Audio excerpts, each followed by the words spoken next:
Raising the wicked. Every childbirth is greeted with tears, smiles, celebrations, and anticipation. A newborn enters the world surrounded by loving arms and dreams of a brighter future. Yet one question is rarely asked: what kind of person will this child truly become?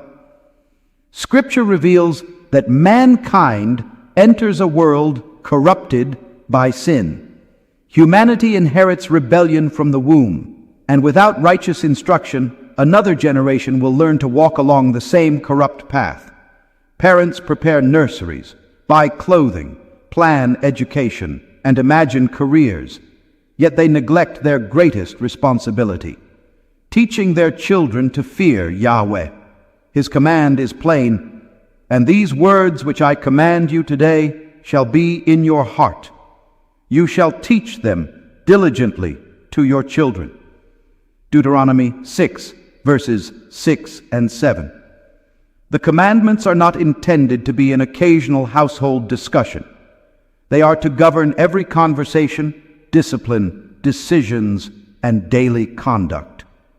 A child who is not taught the commandments will learn the customs and desires of the rebellious world around them. Many parents desire successful children more than obedient ones. They invest countless hours in social development while giving mere moments to the Word. Then they wonder why their children reject correction and embrace lawlessness.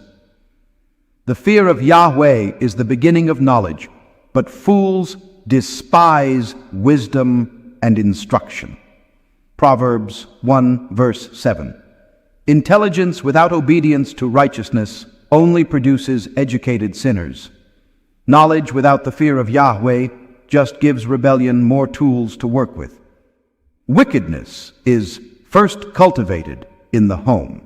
Children witness dishonesty, uncontrolled anger, profanity, immorality, drunkenness, greed, pride, and hypocrisy before they fully understand the commandments against such behavior. They imitate what they see. Scripture warns, evil company corrupts righteous habits. 1 Corinthians 15, verse 33. If companions influence a person's behavior, how much more do parents influence their children? Train up a child in the way he should go, and when he is old, he will not depart from it. Proverbs 22, verse 6. Training requires consistency, correction, patience, sacrifice, and a righteous example. Parents must first obey the commandments before they demand their children to obey. You cannot train a child in a path you refuse to walk. Modern society despises discipline, but Scripture declares, "He who spares the rod hates his son, but he who loves him disciplines him promptly." Proverbs 13, verse 24. Again, foolishness is bound up in the heart of a child. The rod of correction will drive it far from him. Proverbs 22, verse 15.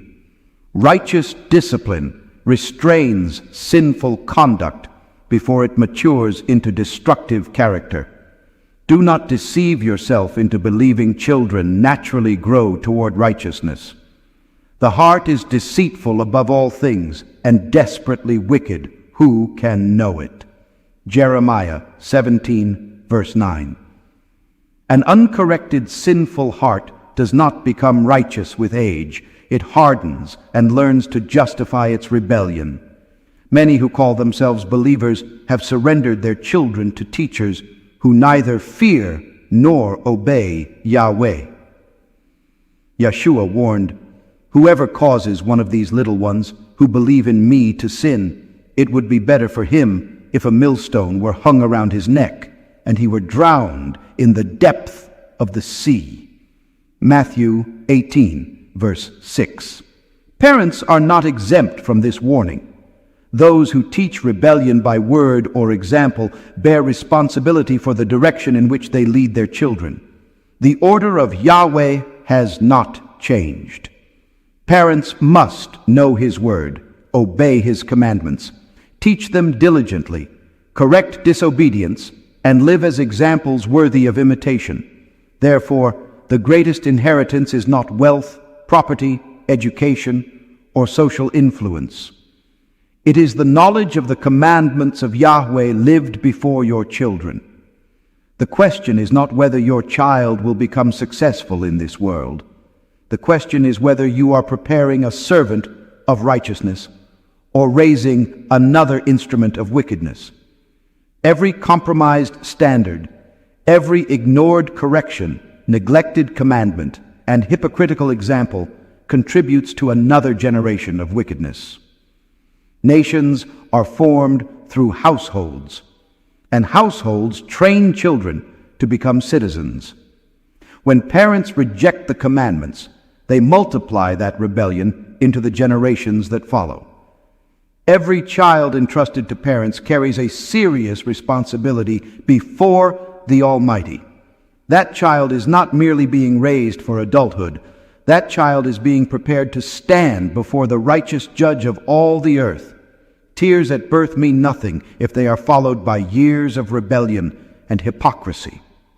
Without obedience to the word and righteous discipline, parents will unknowingly raise the very wickedness Scripture declares will face judgment.